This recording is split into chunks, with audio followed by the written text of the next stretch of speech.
이어서 대전, 세종, 충남입니다.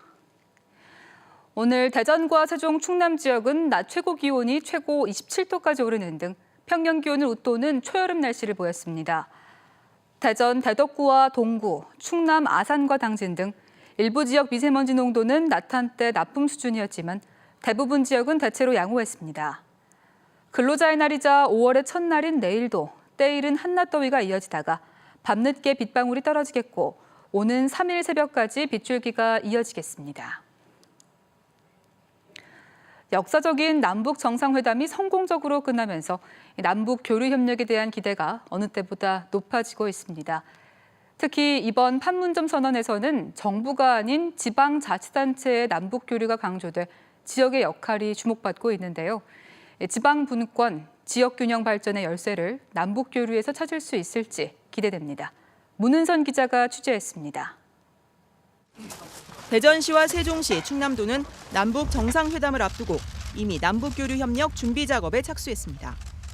대전시는 지난해 세운 남북교류협력 기본계획을 바탕으로 전담반을 꾸려 과학기술 분야 등 북한과의 공통분모 찾기를 고민하고 있습니다. 경제 교류, 과학기술 교류를 목표로 그 전에 실행 가능한 문화체육 교류부터 이렇게 추진을 해야 되지 않을까 싶습니다. 세종시는 실질적인 행정수도로서 문화예술과 스포츠 교류를, 충남도는 자연재해에 취약한 북한의 산림자원 개발, 개성과 금산, 인삼 협동농장 개발, 중국에서 황해도를 거쳐 대산항까지 백길 체험 등을 구상하고 있습니다. 이번 판문점 선언으로 정부가 아닌 지방자치단체로 남북교류의 무게중심이 옮겨온 만큼 지역 발전의 계기로 삼아야 한다는 목소리가 큽니다.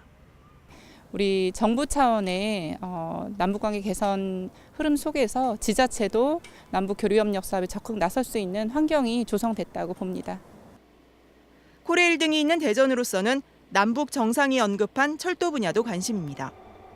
경의선은 이미 서울에서 신의주까지 연결돼 있고 동해 북부선 단절 구간 연결 여부도 속도를 낼 것으로 기대됩니다.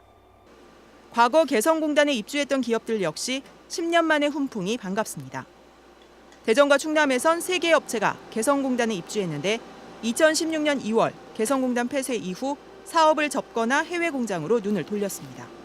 해외 미얀마니 아프리카까지 다 가봤지만 개성만한 조건이 없다라는 걸 다시 한번 새삼 느꼈고 그래서 앞으로 개성이 열리면 글쎄 그쪽이 더 투자를 해서 6.15 공동선언 실천 남측위원회 대전본부도 더는 한반도에 전쟁은 없다는 평화시대를 선언한 판문점 선언을 환영했습니다.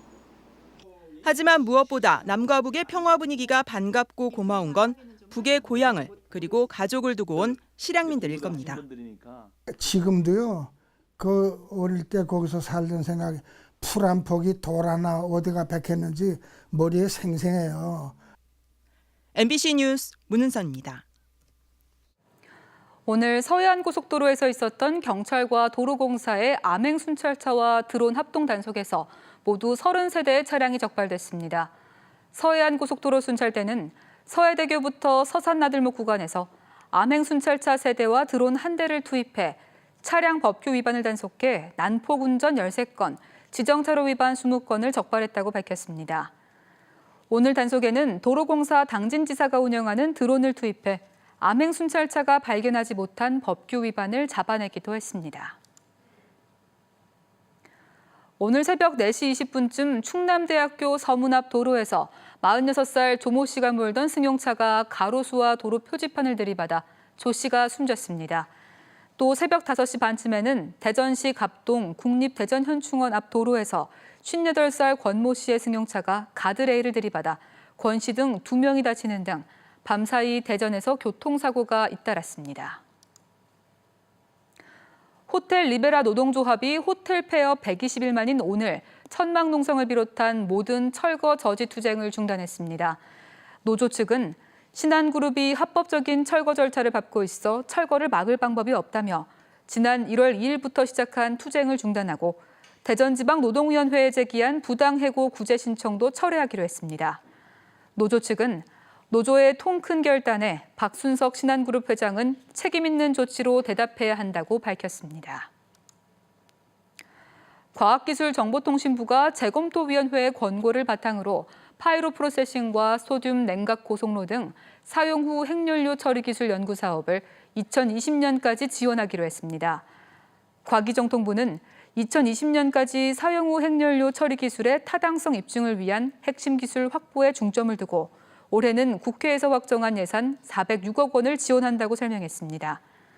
또 연구 분야 전문가를 평가단에 참여시켜 1년에 2차례 성과를 점검하고 결과는 일반에 공개하기로 했습니다. 국내 청년 과학자들의 가장 큰 고민은 과다한 행정 업무와 생활비 등 생계 문제라는 설문 결과가 나왔습니다.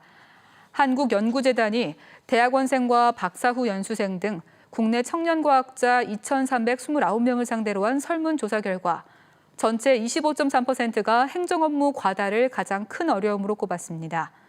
또 그다음은 생활비 등의 경제적 고민이었고 지도교수와의 관계, 그리고 고용 안정성에 관한 어려움이 뒤를 이었습니다. 프로야구 하나이글스가 지난주 3승 2패를 기록해 5할 승률을 오르내리며 중위권 경쟁을 이어가고 있습니다. 하나는 지난주 헥터와 양현종이 나선 기아의 2연승을 거두며 상승세를 탔지만 롯데와의 주말 3연전에서 1승 2패를 거둬 시즌 전적 14승 15패 5위에 올랐습니다. 하나는 이번 주 3위 LG, 최하위 삼성과 6연전을 치르는데 내일부터 홈에서 만날 상승세의 LG를 상대로 얼마나 선전하느냐가 5할 승률 회복의 관건입니다. 농협중앙회가 오늘 금산 부리 수통마을에서 깨끗하고 아름다운 농촌마을 가꾸기 캠페인을 열었습니다. 농협은 전국에서 동시에 펼쳐지는 이번 캠페인이 일회성 환경정화 활동이 아닌 깨끗하고 아름다운 농촌 경관을 유지하고 농업과 농촌의 공익적 가치를 높이는 활동이라고 설명했습니다. 지금까지 대전이었습니다.